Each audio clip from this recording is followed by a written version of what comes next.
Hello friends, आप देख रहे हैं आपका चैनल शेयर बाज़ार विद आयुष। और दोस्तों, इस वीडियो में हम बाज़ार के आने वाले हफ्ते के कौन-कौन से वो बड़े इवेंट्स हैं, यानी 12 से 16 जनवरी के बीच में वो कौन से महत्वपूर्ण इवेंट्स हैं, जो दोस्तों बाज़ार को कह सकते हैं कि बहुत ज़्यादा वॉलेटाइल रखेंगे। बाज़ार में बहुत उतार-चढ़ाव हमको आता हुआ देखने को मिलेगा। कौन-कौन सी वो खबरें हैं जिसका इम्पैक्ट हमको आता हुआ देखने को मिल सकता है। उन सब के बारे में दोस्तों इस वीडियो में चर्चा करेंगे। तो आप कह सकते हैं एक तरीके से ये मार्केट किस तरीके से अगले हफ्ते सेट होगा, इसके बारे में आपको सारी खबरें इसी वीडियो के अंदर पता चल जाएगी कि फिर आपको पता रहेगा कि हाँ भाई, इस दिन ये होने वाला है। तो आप लोग देखिएगा दोस्तों वीडियो को पूरा ज़रूर, लेकिन उससे पहले अगर अभी तक आपने चैनल को सब्सक्राइब नहीं किया है, फर्स्ट टाइम आपने विजिट किया है, तो ज़रूर सबसे पहले सब्सक्राइब कर लीजिएगा। तो दोस्तों, पिछला हफ्ते हमने बाजार को किस तरीके से देखा। पिछला हफ्ता अगर आप निफ्टी को देखेंगे तो निफ्टी डाउन हुआ लगभग 2.35%।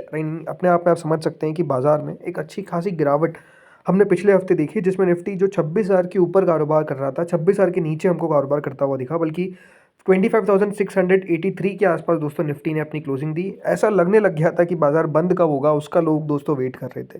तो इस तरीके का मार्केट था, अपने आप में हालत ख़राब थी। इसके अलावा निफ्टी बैंक की अगर बात करते हैं तो वहाँ पर भी कोई खास अच्छा एक्शन आपको होता हुआ देखा नहीं। लगभग बैंक निफ्टी भी 1.6% टूटा। अगर निफ्टी 202% तक गिरता हुआ देखने को मिल रहा है और निफ्टी बैंक उसके सामने 2% से कम गिरता हुआ दिख रहा है, तो कह सकते हैं बैंक निफ्टी के लिए अचीवमेंट है। But no doubt bank Nifty ने तब भी रेजिलियंस दिखाया है, बैंक निफ्टी तब भी होल्ड करता हुआ नजर आया। अब दोस्तों, ये जो गिरावट का सबसे बड़ा कारण था वो तो क्या ही है, अपने आप में कह सकते हैं जो टैरिफ हमारी ऊपर लगता हुआ नजर आ रहा है। और जिस तरह की खबर निकल कर आई थी कि 500% का टैरिफ का बिल जो है वो अब अमेरिका में लेकर आया जाएगा, जिससे जो भी देश अभी रशिया का तेल खरीद रहे हैं उसमें भारत का नाम भी लिया गया, तो उन पे 500% का टैरिफ जो है वो लगा दिया जाएगा। तो इस खबर को सुनकर दोस्तों बाजार बिल्कुल भी आप कह सकते हैं खुश होते हुए नजर नहीं आए और गिरावट होती हुई देखने को मिली। और इसीलिए दोस्तों, जब से ये खबर आती हुई देखने को मिली है, ट्रेड डील को लेकर फिर से ये सवाल उठता हुआ नजर आया कि ट्रेड डील आखिर होती कब नजर आएगी। तो इसी पे दोस्तों, जो ट्रेड डील हमारी तरफ से कह सकते करते हुए नजर आ रहे हैं, या फिर जो पूरी बातचीत हो रही है उसमें जो मिनिस्टर आ गए हैं वो है दोस्तों पीयूष गोयल। तो इसी पे दोस्तों आज पीयूष गोयल का ओवरऑल एक स्टेटमेंट भी आता हुआ देखने को मिला है। उन्होंने कहा है कि भारत पर भरोसा रखिए। एनडीटीवी पे दोस्तों एक तरीके से कार्यक्रम हो रहा था और उस पर उन्होंने कहा कि आप भारत पर भरोसा रखिए। उन्होंने आगे ये भी कहा कि आप अपने देश पे भरोसा रखिए, अपनी मातृभूमि पे भरोसा रखिए, ना कि फॉरेन स्टेटमेंट्स पे। इस तरीके का याद रखिएगा बयान जो है वो उनका आता हुआ देखने को मिला है। उन्होंने कहा कि जो ट्रेड डील है वो बिहाइंड द डोर्स होती है, मीडिया के सामने नहीं होती है, और इस पे वो काम कर रहे हैं। तो ये याद रखिएगा, एक स्टेटमेंट निकल कर आया। अब ऐसा नहीं है कि इस स्टेटमेंट का कोई बहुत बड़ा पॉजिटिव असर आपको पड़ता हुआ देखने को मिलेगा मार्केट्स पे, बिकॉज ओवरऑल ये तो एक तरीके का स्टेटमेंट ही है। अगर आप देखेंगे इसमें ऐसा नहीं है बताया कि हाँ इस तारीख तक हम ट्रेड डील करते हुए नजर आएंगे, या फिर इन दिनों तक हमारी ट्रेड डील जो है वो पूरी होती हुई नजर आ जाएगी। अभी तक उस पर कह सकते हैं स्टेटमेंट नहीं आया, बट नो डाउट देखिए भारत के लिए बहुत इंपॉर्टेंट है कि ट्रेड डील होती हुई नजर आए। अब आपको पता ही है कि टैरिफ को लेकर खबरें आ रही थी कि यूएस का सुप्रीम कोर्ट कोई फैसला सुनाएगा, लेकिन आपको पता ही है उस पर भी फैसला जो है वो भी होल्ड ऑफ कर दिया गया है। बताया जा रहा है कि अब जो फैसला है वो 14 जनवरी को आता हुआ देखने को मिलेगा। नहीं, बाजार जिस दिन ओपन है उस दिन आपको फैसला आता हुआ देखने को मिलेगा, फिर उस पर बाजार असर असर भी आता हुआ नजर आएगा। किस तरीके का यूएस सुप्रीम कोर्ट की तरफ से फैसला आता है, आई थिंक बाजार की नज़र उस पर रहेगी। बट ऑन एंड ऑल बात वही है कि दोस्तों अभी टैरिफ जो है वो अपने आप में एक हकीकत है। अब टैरिफ कितना हम कम कर सकते हैं उस पे याद रखिए मार्केट की नज़र टिकी हुई है। ऐसा नहीं होने वाला कि टैरिफ जो है वो आपको ज़ीरो होता हुआ देखने को मिल जाएगा। ये आई डोंट थिंक कि देखिए पॉसिबल अब नज़र आता है। बट ये बात सही है कि दोस्तों टैरिफ को 50% से नीचे कैसे लेकर आया जाए, सरकार आई थिंक इसके ऊपर पूरी तरीके से काम कर रही है। और एटलीस्ट वो जो 500% टैरिफ की बात हो रही है वो ना लगे, बिकॉज ओवरऑल अगर 500% टैरिफ लग भी जाता है, आपको ने पहले बता दिया कि उसके बाद कॉम्पिटिटिवनेस जो है वो आपको मार्केट्स में बचती हुई नज़र नहीं आएगी। कॉम्पिटिटिवनेस किसकी? वो बिजनेसेस की, जो याद रखिएगा यहाँ से आपको एक्सपोर्ट करते हुए नजर आते हैं, तो वो क्लियरली वो बिजनेस टिक ही नहीं पाएंगे, ये बात क्लियर है। राइट। इसके अलावा कौन कौन से रिस्क और है? इसके अलावा देखिए जियोपॉलिटिकली रिस्क अभी थोड़े से ज़्यादा बड़े देखने को मिल रहे हैं। और वो जियोपॉलिटिकली में कौन कौन से बड़े रिस्क है? यूएस और ईरान। देखिए जिस तरीके से अब स्टेटमेंट्स हमको आते हुए देखने को मिल रहे हैं, स्पेसिफिकली अमेरिका के प्रेसिडेंट डोनाल्ड ट्रंप की तरफ से, नो डाउट अब एक बात क्लियर है कि देखिए डोनाल्ड ट्रंप को थोड़ा सा फेस वैल्यू पे लेना अब जरूरी है। मतलब वो बोल क्या रहे, हो सकता है कि देखिए वो सही बोल रहे हैं और वो करते हुए नजर आए। जिस तरीके से देखिए वेनेजुएला का पूरा एक्ट हमको होता हुआ देखने को मिला है, नो डाउट अब थोड़ा सा दोस्तों बाजार डरता है इनकी बातों से, और बाजार को लगता है कि बिल्कुल इनको गंभीरता से तो लेना ही पड़ेगा, बिकॉज अमेरिका के राष्ट्रपति है। आज दोस्तों एक बड़ा स्टेटमेंट निकल कर आया है यूएस के प्रेसिडेंट की तरफ से। उन्होंने कहा कि they are looking for freedom, US ready to help. ये बात ध्यान रखिए, ये स्टेटमेंट आता हुआ देखने को मिला है जब ईरान ने थ्रेटन किया है प्रोटेस्टर्स को विद डेथ पेनल्टी। राइट। मतलब ऐसा लग रहा है कि देखिए ईरान में रिजीम चेंज को लेकर अमेरिका जो है वो बहुत डेस्परेट है और अमेरिका जो है वो पूरी अब कोशिश हो सकता है कि दोस्तों करता हुआ नजर आए। ये अपने आप में एक सवाल है कि वो बात होती है ना बूट्स ऑन द ग्राउंड, मतलब क्या मिलिट्री इंटरवेंशन करेगा अमेरिका या फिर ऊपर से आप कह सकते हैं कि बम गिराएगा। ये अपने आप में देखिए एक बात होने वाली है जिसके ऊपर बिल्कुल बाजार भी नज़र रखेगा।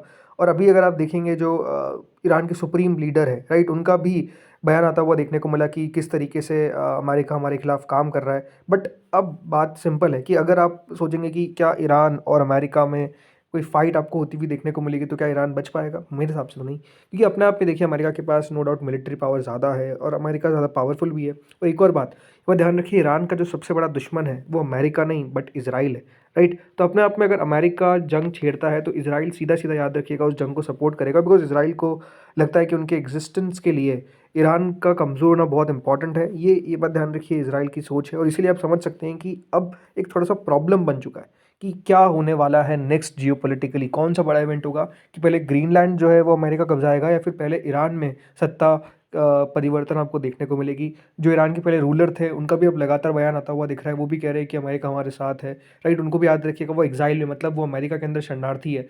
तो बात सिंपल है कि जो भी होगा ईरान पे उसका सीधा दोस्तों असर किस पर पड़ता हुआ नजर आएगा? क्रूड के ऊपर, राइट, कच्चे तेल के ऊपर पड़ता हुआ नजर आएगा। तो ये सब चीज़ें दोस्तों बाजार देखेगा, राइट। इसके अलावा जियोपॉलिटिकली अपने आप में एक रिस्क तो बनता ही है कि अगर ये युद्ध थोड़ा सा और लड़ता हुआ नजर आए, बिकॉज ईरान ने भी कह दिया है कि अगर अमेरिका ने कोई मिलिट्री इंटरवेंशन किया तो ईरान भी उसका जवाब देगा। तो जवाब किस तरीके से दिया जाएगा? क्या ये एक लंबा युद्ध छिड़ेगा? ये अपने आप में दोस्तों एक सवाल बन चुका है, क्योंकि अभी तक रशिया यूक्रेन का वॉर खत्म नहीं होता हुआ नजर आया है। क्या अब ईरान और यूएस का वॉर हम देखेंगे? ये अपने आप में एक सवाल है। और ईरान और यूएस का अगर वॉर होगा तो क्या दूसरे देश भी साथ में आएंगे? बहुत मुश्किल है। बट क्या वर्ल्ड वॉर 3 भी अपने आप में अब यहाँ पर आप कह सकते हैं कि जब तक ये ट्रम्प रहेंगे खतरा बना रहेगा? आई थिंक ये बहुत सारी चीज़ें हैं कि जो होती हुई नज़र आने वाली है। ऐसा नहीं है कि दोस्तों इसके अंदर आपको बड़े देश कूदते हुए नजर आएंगे जैसे रशिया या फिर China, right. I don't think कि देखिए वो ट्राई भी करेंगे, बिकॉज उनको पता है रशिया तो नहीं करेगा। रीज़न बीइंग आपको पता ही है कि ऑलरेडी एक वॉर से रशिया भी लड़ रहा है। बट चाइना देखा जाए तो दोस्तों कभी दूर से जब लड़ते हैं तो बीच में नहीं आता, ये अपने आप में एक देखा गया, राइट। लेकिन जैसे मैंने कहा इसका असर तो आपको जियोपॉलिटिकली पड़ता हुआ देखने को मिलेगा ही। तो आई थिंक वो बाजार को अब देखना है, राइट। इसके अलावा इसका असर किस पे पड़ेगा? ऑब्वियस ही बात है, मेटल्स पे। अगर आपने देखा दोस्तों पिछले हफ्ते तो फिर से चांदी में एक अच्छी तेज़ी देखने को मिली, लगभग $80 के नज़दीक याद रखिए चांदी पहुंचती हुई दिख रही है। सोना $4,510 के आसपास पहुंच चुका है। इसके अलावा कॉपर हो, स्टील हो, लिथियम हो, प्लेटिनम हो, हर जगह तेज़ी है। तो मेटल्स के अंदर दोस्तों अपने आप में रौनक बनी हुई है। रीज़न बिंग जिस तरीके से जियोपॉलिटिकली आपको एक टर्न ऑयल देखने को मिल रहा है, उसका सीधा सीधा दोस्तों जो असर है वो याद रखिएगा आपको प्रेशियस मेटल्स पर पड़ता हुआ दिख रहा है।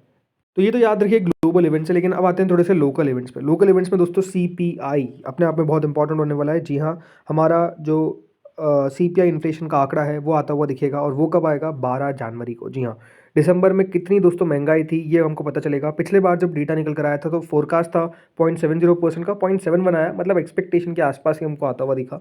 इस बार का दोस्तों फोरकास्ट है कि करीबन 1.5% पे आपको सीपीआई इन्फ्लेशन आता हुआ दिखेगा। नहीं, थोड़ी सी महंगाई आपको बढ़ती हुई दिखने को मिल सकती है। बट अगेन ये भी सीपीआई इन्फ्लेशन का जो आंकड़ा है वो अपने आप में आप कह सकते हैं काफ़ी अंडर कंट्रोल है, बिकॉज अगर 1.5% पे आपको सीपीआई इन्फ्लेशन आता हुआ दिख रहा है तो कोई बहुत बड़ी दिक्कत वाली बात एज सच अभी तक नजर नहीं आ रही है। तो ये बात ध्यान रखिए, ये जो डेटा है ये आपको रिलीज कल ही होता हुआ देखने को मिलेगा। मोस्ट प्रोबेबली मार्केट्स बंद होने के बाद ही जो डेटा है वो आपको आता हुआ दिखेगा।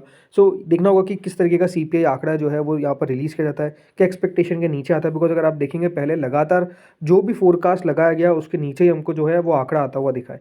सो इस बार भी देखते हैं आंकड़ा किस तरीके का निकल कर आता है।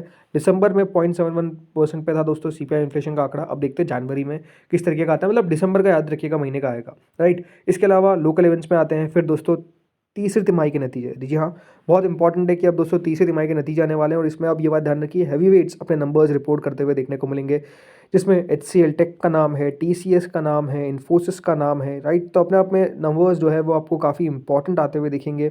ग्रो के नंबर्स आते हुए नजर आएंगे 14 जन को, HDFC AMC, ICICI AMC, right. Infosys के 14 जन को नंबर्स है। तो बड़े नंबर्स आते हुए दिखेंगे, प्लस मार्केट्स रिएक्ट करेगा बड़े नंबर्स पे भी, जिसमें एवेन्यू सुपरमार्ट्स के नंबर्स निकल कर आए। कंपनी के नंबर्स कुछ इस तरीके थे कि 17% याद रखिए उस कंपनी का प्रॉफिट जो है वो बढ़ता हुआ नजर आया है। और 733 करोड़ से बढ़कर 856 करोड़ हुआ है। रेवेन्यू भी लगभग 13% के आसपास बढ़ता हुआ दिखा है। EBITDA भी कंपनी का जो है वो आपका वो 20% के साथ साथ ग्रो करता हुआ दिखा है।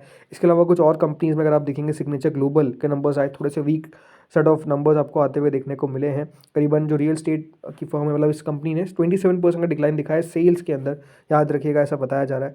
बाकी अगर आप देखेंगे कुछ companies like Essentia, Greatex corporate services, Hava engineers, Tokyo finance, इन सब के भी नंबर आते हुए देखने को मिले, बट ये कोई बाजार के लिए ज़्यादा इनके नंबर्स मायने नहीं रखते हैं। नंबर रखते हैं डी मार्ट के 17% के नंबर्स ठीक ठाक लगते हैं, बट अगेन मार्केट देखिएगा कि जिस तरीका का वैल्यूएशन इसको मिला हुआ है, क्या वो वैल्यूएशन जस्टिफाइड है।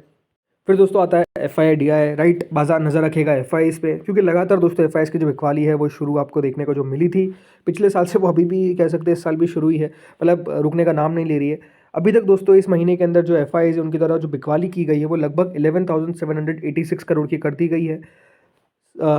थर्सडे और फ्राइडे अगर आप देखेंगे FIs की जो बिक्री है वो काफ़ी तेज़ी से बढ़ती हुई नजर आई, जिसमें 3,360 करोड़ थर्सडे को बेचा और फ्राइडे को 3,700 करोड़। मतलब अपने आप में आप समझ सकते हैं कि 2 दिनों के अंदर लगभग दोस्तों जो बिकवाली का आंकड़ा हमको आता हुआ देखने को मिला है वो 7,000 करोड़ के आसपास का है। तो 2 दिन में दोस्तों 7,000 करोड़ की बिकवाली आती हुई दिख रही है, और ये अपने आप में कोई अच्छा आंकड़ा नहीं है।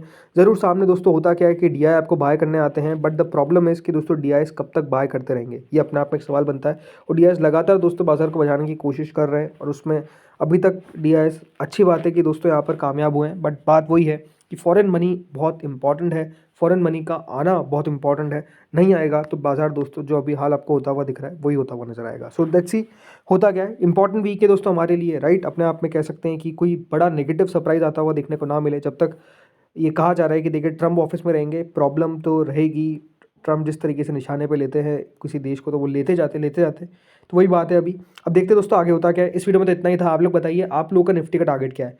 क्या आपको लगता है निफ्टी इस हफ्ते 26,000 का आंकड़ा दिखाएगा, या फिर आपको लगता है 25,500 के भी नीचे निफ्टी टूटने के संभावना है? जो भी है आप लोग बताइए कमेंट सेक्शन में। इस वीडियो में इतना ही था। Thank you friends for watching this video.